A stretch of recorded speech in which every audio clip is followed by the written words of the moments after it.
Do not look up. Lick a pencil. Begin.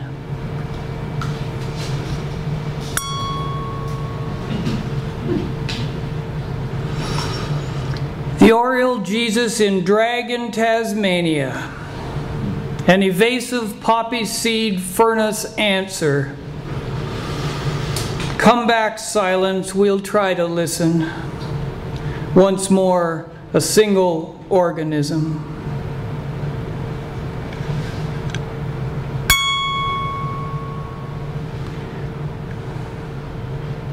My problem is, with poetry readings, that they're set up to share product, a poem, a thing that's made and finished and eventually put into a book and then shared as a finished thing. As my writing has developed, it has and tries to move from product to process. I mean that my focus is not on so much the finished thing as the flow of my making of them, so that the music, rather than the song, is what I'm about. So I'm hoping to share my music with you tonight. It's really Murray and Rona's night. I'm just the backup band.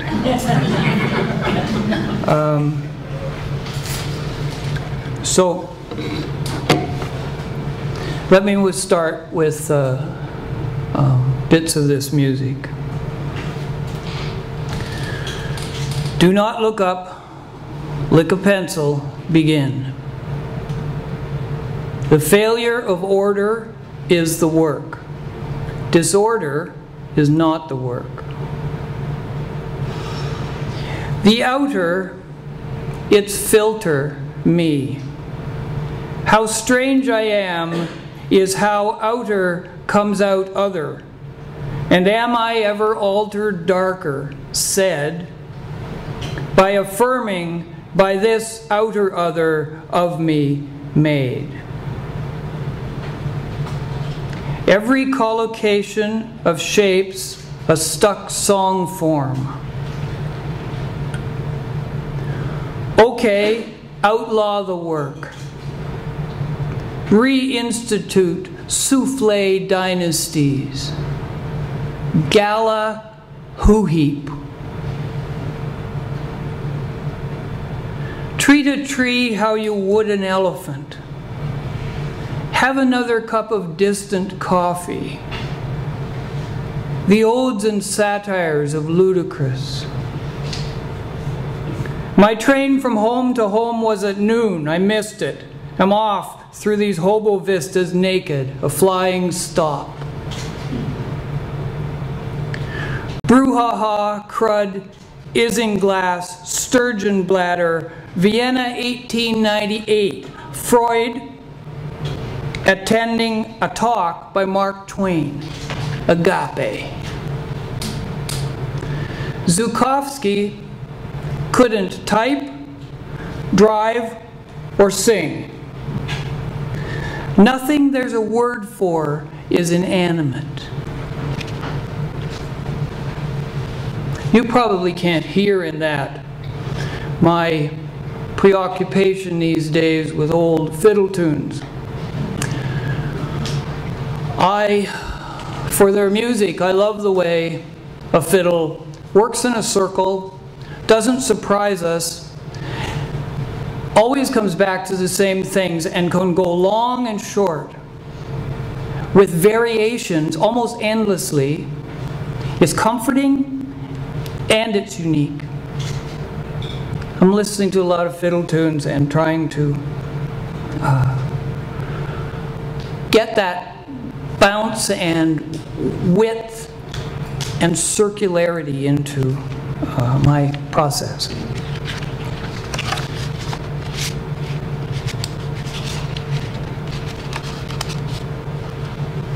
Mercy. Mercy, a moan, attached to an abandoned lead mine, crutch, divining rod, plight, toy. Mercy overtakes its own prissiness, whacking easy promise until unencountered it nearly knows, and hell-bent caustic strains like a mercy. The care and rot of the next word verges on fets of silence. If you don't shut up long enough, you can't do anything. My old ones deserve restitution without some speech. Mercy, to hope of the next word, that it not be steaded to closure's pinch purse.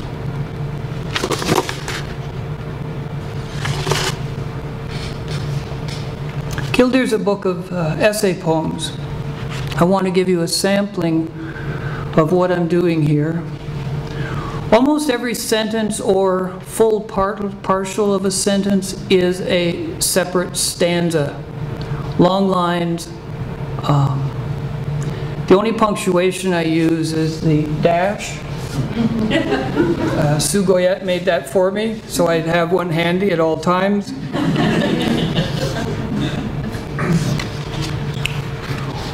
One of the things I talk about in here is a visit I made to Margaret Laurence when I was young and foolish. I believe it's good that we seek out writers that we admire. So I'll just read you this small part of that.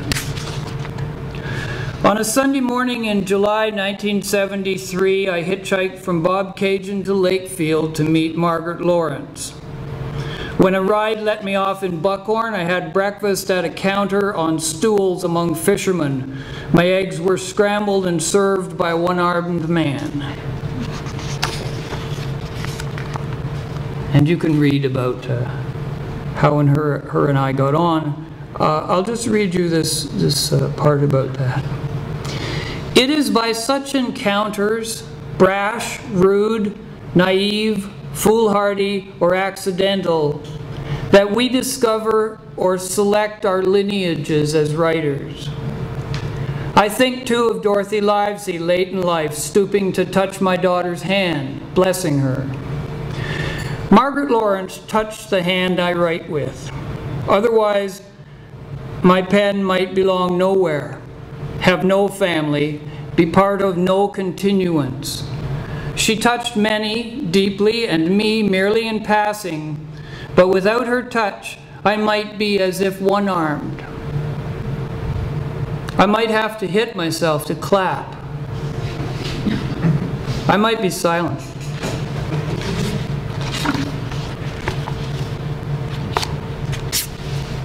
In this section about becoming a poet, I tell about how my first dreadful book of poems was published in Mexico City. And let me just read this part about that.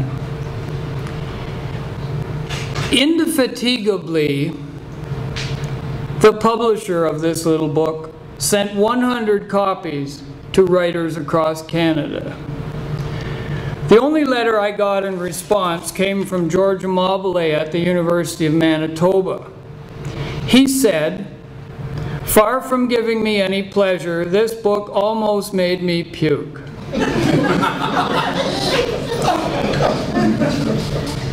If I were you, I wouldn't write another book for 10 years. I was 20. That letter broke my stupid heart. I swore that if I ever met George Amabile, I would punch him in the nose.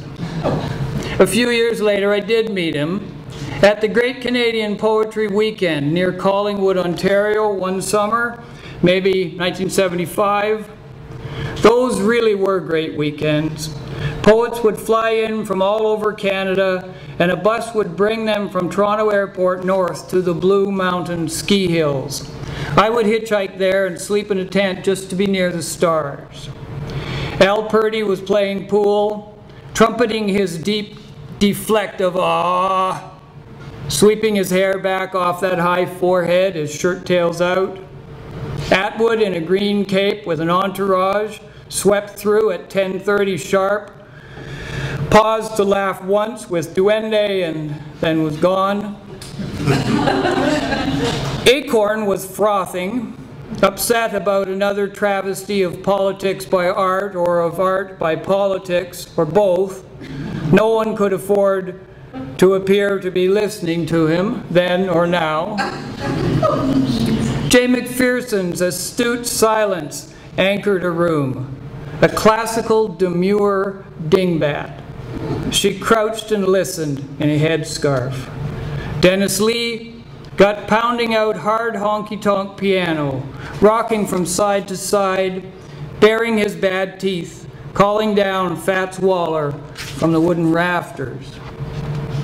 A moth landed on Joe Rosenblatt while he was humming like a bee, but the audience wasn't watching because out the window over his shoulder we could all see bare arms and legs in an amorous clench in the tall grass up the mountainside. Georgia Mobley didn't remember the book or my name or the letter he had sent. He was playing guitar and singing with others in a circle on the hillside. He offered me a beer. I liked him. I sat down and sang. I joined my tribe. The punch went inward.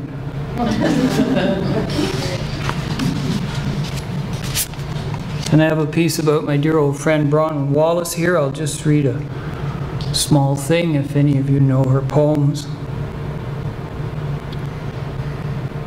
When a Bronwyn Wallace poem says I, it means me, Bronwyn. That's not cool anymore. But that's what she was leading with, herself among.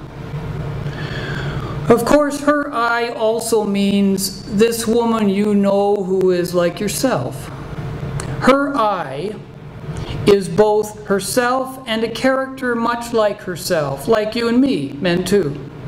A mask, but not a stage mask, not designed or styled, more of a no makeup on yet composite, a hopeful and complex human sort we would all like to see a bit of ourselves in. The woman who is the poem is a mixture of intrigued and baffled, alone and surging with company, an anecdote hound. Get in here for God's sake and tell me all about it right now.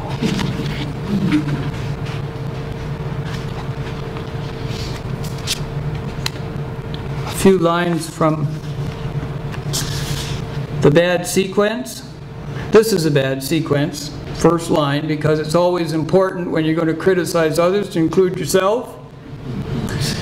This is a bad sequence. The bad sequence is ready for its interview about line 1. The bad sequence is a school project with a mustache. The bad sequence is a cut and past job. The bad sequence carries its wedding dress from door to door selling light bulbs. The bad sequence has been too busy waiting for the mailman to water its plants. The bad sequence has read something you haven't, and in that advantage mistakenly hears poetry.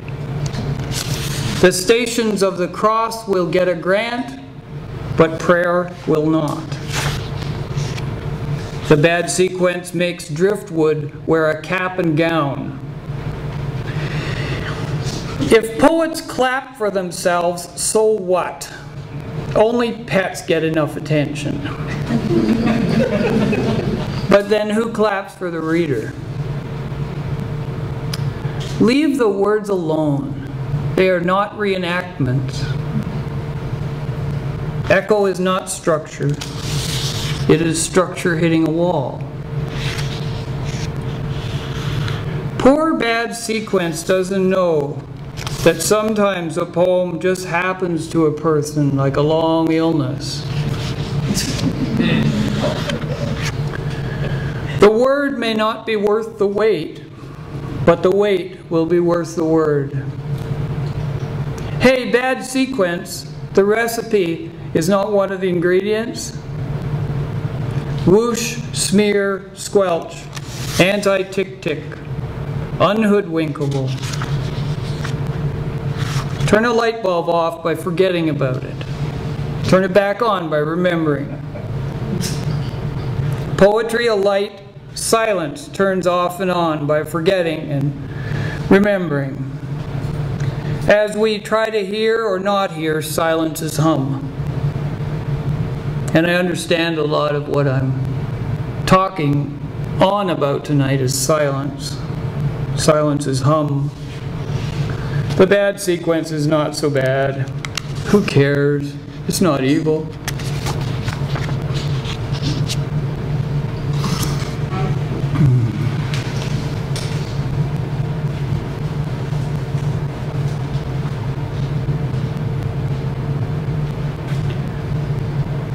I have come to trust choruses and group photos more than solos and headshots. I would prepare my poems for a time when I won't be around to wave my cap to keep the flies off them. A poem like a life begins in ego, but it needs to move its center to the self, capital S. By this I do not mean that a poem should address universal themes, God no. I mean, cut the first person pronoun adrift, and the lyric will give up its addiction to pain. It may still be talking about pain, but it will have begun to circle dithyrambic in a field you are only one aspect of. Eventually, the poem will ask you to give it away like a bride to its own imbalance and complexity. You will remember that anon has two meanings, nameless and soon. Getting out from under a name takes patience.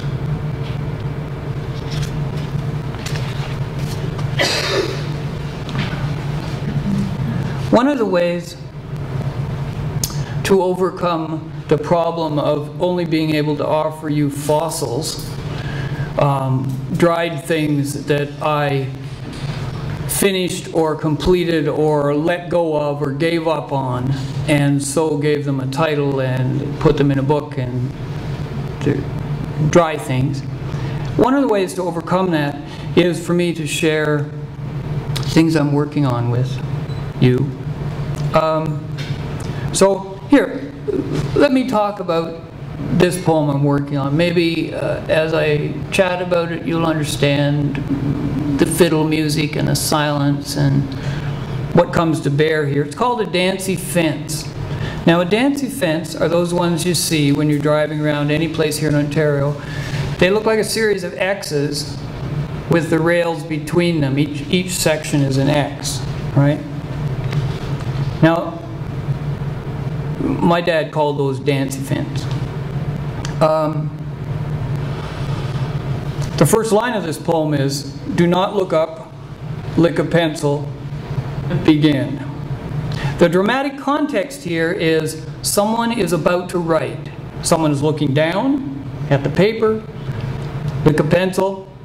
It makes what you write darker, and you begin. Instead of using dashes in this poem, I've used X's to represent the fence. Now, there's a couple things that I'm struggling with here. This is a poem about me being a writer and my dad being a fence builder. So of course, what comes to mind is Seamus Heaney's famous first poem in his first book called Digging, which you may or may not know, but it is a one-on-one relationship between the metaphor of plowing a field, writing a line. And the first two lines are, "Between my finger and my thumb, the squat pen rests, snug as a gun." Right? Now, this is a rightly famous poem, except it's very simple, as I say, a two-way metaphor.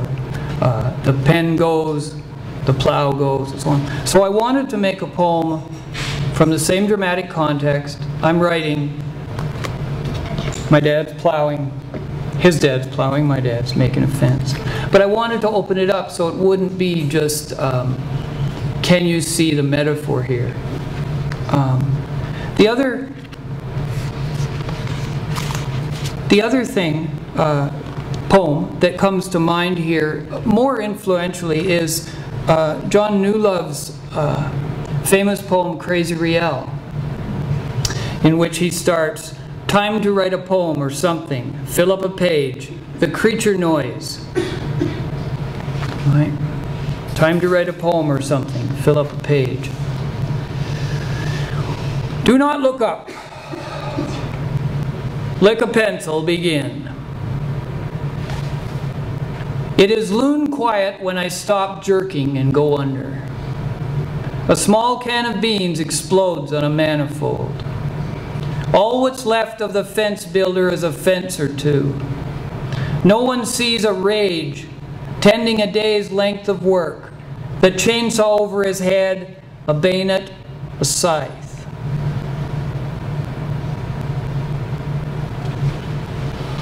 My bike upside down, the patch kit, one wheel turning, the planet turning. In my hand, the any stone that confuted Goliath. Later, how we joked he was 9 months pregnant. 61, the gut on him, the booze, the smokes, the emphysema. When he's to term, they, what? Cut a hole in his throat, and out leaps, tar-brained, long disowned, his half-brother, Fear. A slur who used to call with reverse charges from cobalt. Now, unlike Haney, Seamus Haney, I can put anything I want into this poem. So I have put the superannuated sacerdotal. It's a phrase I bumped into. I liked the sound of it. I didn't know what the hell it meant. The superannuated sacerdotal. I looked it up, both words. Turns out it means that the sacred is outdated. Well, I didn't want the sacred to be outdated in my poem, so I put it in there. The superannuated sacerdotal, and linked it with the next line. There's no such thing as not being at sea. Now, the sacred can't be outdated because R. Murray Schafer, our great experimental music person, calls the noise that we're all hearing in the thunderstorms these days sacred noise. And that's not outdated. Okay, a McCulloch. Now I'm listing things here. A McCulloch, that's the kind of chainsaw my dad had. Boated field stones. Rails and wire by the rod. A rod is one section of X's and a half. My dad was paid $1.25 a rod. A McCulloch, boated field stones, rails and wire by the rod. His ferocious prime, lopping the cedar stakes and props off even, as a small can of brown beans explodes on a manifold. Though all my books list that fence as a sheep fence, it is loon quiet when I stop jerking and go under. A home called Current. Chew the lettered wood of the pencil.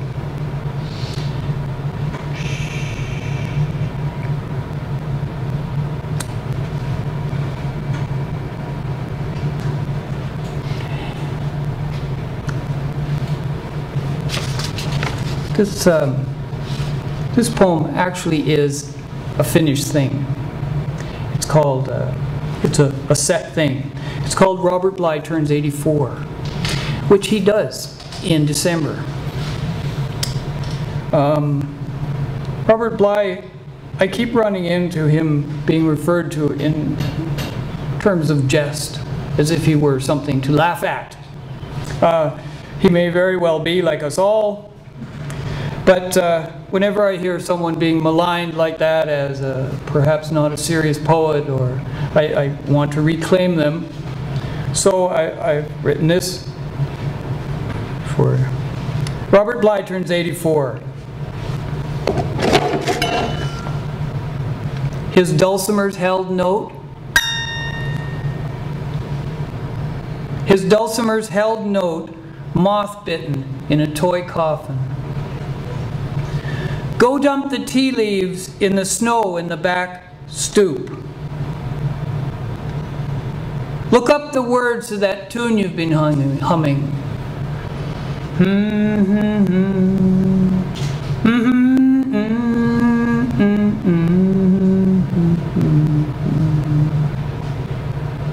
Go dump the tea leaves in the snow by the back stoop.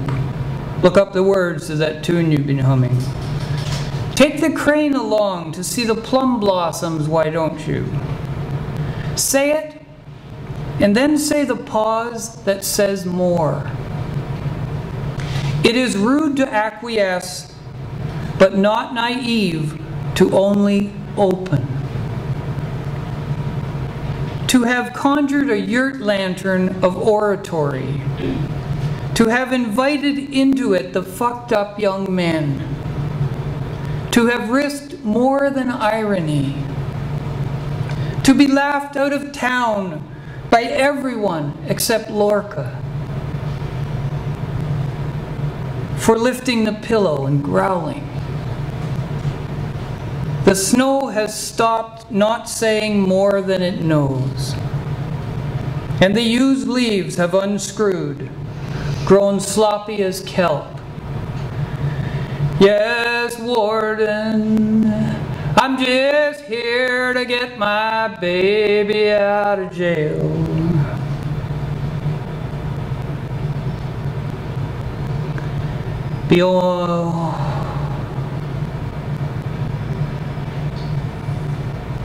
Between noise,